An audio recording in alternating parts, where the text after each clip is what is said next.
வணக்கம். உலகத்து உறவுகள் நலம்பேடி என்று மீண்டும் ஒரு நிகழ்ச்சியில் சந்திக்கிறோம். சங்கீதம் பாடிய சங்கீதன் திடீர் கைது. உலக பரப்பெங்கும் தமிழர்கள் கொந்தளிக்கிறார்கள்.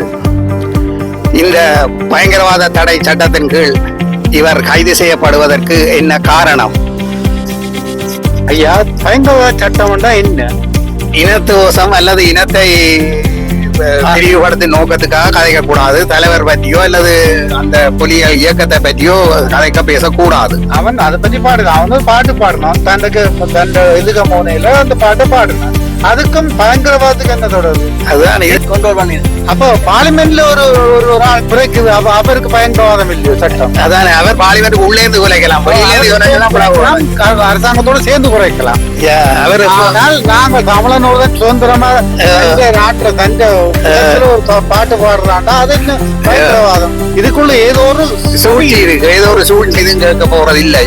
இப்ப கூட இந்த சங்கீதன் பாடின இந்த பாட்டுல புலதான் படிக்கிறாரே தவிர ஐயோ பாவம் இந்த பிள்ளை ஒரு இளம் வயதுல இப்படி கைது பண்ணி இப்படி ஒரு பயங்கரவாத தடை சட்டத்தை சுமத்தப்பட்டிருக்கு என்ற ஒரு கவலை இல்லாமல் என்ன ரேப் என்றுதான் அவர் நக்கல் அடிக்கிறாரு தவிர அந்த பிள்ளைய கைதை பற்றி ஒரு சிந்தனை இல்லாதான் அவரும் பேசுறாரு. என்ன அதற்கு வேறு என்ன? அவர் இங்க நல்ல செய்தி ஆக்கிறது குற்றம் காண்ற அவற்றை பிழைப்பு. இந்த அரசாங்கம் ஒரு நல்லாட்சி அரசாங்கம் வந்து இருதரப்பு மக்களாலும் ஏற்றுக்கொள்ளப்பட்ட போதிலும் இப்படியான சில இடையூறுகள் அவ்வப்போது நடப்பது கவலைக்குரியதாக இருக்கின்ற சூழ்ச்சி. என்னென்றால் அந்த ஆமத்தூர் மேற்ற கதையே இல்லாம பண்றதுதான் இப்படி ஒரு சூழ்ச்சியை போட்டு மக்களின் நோக்கத்தை திசை இருக்கு, மக்களோட கவனத்தை திசை இருப்பீங்க. ஏன்னா இப்ப அதுதான் பேசுறோம். அதே போகுது.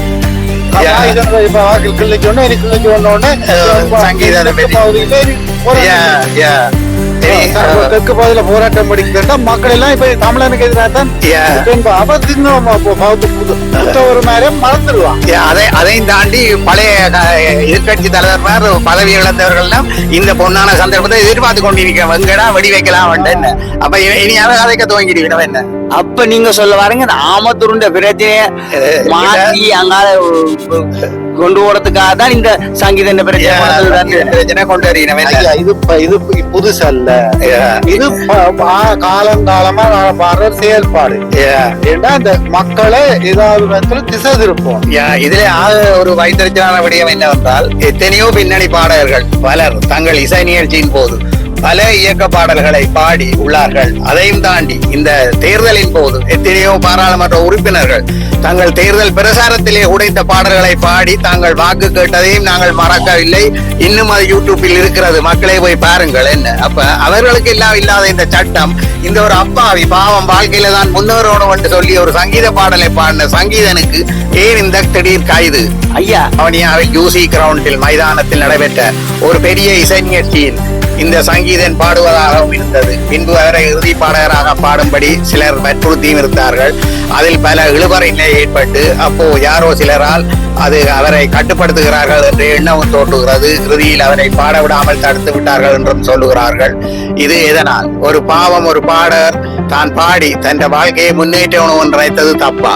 அல்லது ஒரு பழைய பாடகர் இவர் பாட வந்தால் தனது வாக்கு தனது ஆதாயங்கள் குறைந்து போகும் என்றா இப்படி நடத்துகிறார்கள்? அது ஐயா வணக்கம். என்னன்னு சொன்னா நீங்க பாடுறது தப்பு இல்லை. என்ன பிரச்சனைன்னு சொன்னா நீங்க தமிழனா பிறந்ததான் தப்பு. நீங்க தமிழனா பிறந்தா முன்னுக்கு வர முடியாது இலங்கையை பொறுத்தவரை. சரிதானே? அப்ப பழைய பாட்டுக்காரர்களே தாங்கள்லாம் இந்த சங்கீத இதை ஆள வேண்டும் நினைக்கிறார்களா? இது எந்த விதத்தில் ஏற்றுக்கொள்ள முடியும்? என்ன புது புது பாடகர்கள் தங்களுக்கு திறமை இருந்தா யாரென்றாலும் வரலாம். எனக்கு தான் உனக்கு தான் என்ற ஒரு இடம் இல்லை. யாருமே கதிரை போட்டு சிம்மாசனத்தில் இருந்து இது எந்த இடம் என்று சொல்லி ஒரு கலத்துறையை வசிக்கவோ அல்லது ஆங்கிலத்துக்கோ முடியாது. இது புலம்பெயர் தேசத்துடைய மக்களே, நீங்கள் எல்லாரும் கொதித்து எழுந்தாதான் இதுக்கு ஒரு நல்ல சுகமான தீர்வு கிடைக்கும். இதை இப்படியே விட்டுட்டு நான் உண்டு எங்கள் வேலை உண்டு என்று நீங்கள் இருப்பீர்களா இருந்தால் இவரை போல சங்கீதன் போன்ற அப்பாவிகள் மேலும் மேலும் தொடர்ந்து போய்கொண்டே இருப்பார்கள். இது இத்துடன் நிறுத்தப்பட வேண்டுமா இருந்தால் உலகத்து புலம்பெயர் தேசத்து மக்கள் நீங்கள் கொதித்தெழ வேண்டும். உங்கள் தீர்வை சொல்லுங்கள். மீண்டும் நல்ல ஒரு நிகழ்ச்சியில் சந்திப்போம். சங்கீதன் தனது பிரச்சனையை தீர்ந்து வெளிவந்து மீண்டும் பாட வேண்டும் என்று எங்கள் விருப்பமாகவும் அதை நடக்க வேண்டும் என்றும் நாங்கள் ஆண்டவனை வேண்டுகிறோம். பாவம் சங்கீதன் மீண்டு வர வேண்டும். மீண்டும் நல்ல ஒரு நிகழ்ச்சியில் சந்திப்போம். நன்றி, வணக்கம். உங்களுக்கு இந்த வீடியோ பிடித்திருந்தால் லைக் பண்ணுங்கள். உங்கள் நண்பர்களும் பார்த்து பயன்பெற வேண்டும் என்று நினைத்தால் ஷேர் பண்ணுங்க. அத்துடன் சப்ஸ்கிரைப் பண்ண மறந்து விடாதீர்கள். நன்றி, வணக்கம்.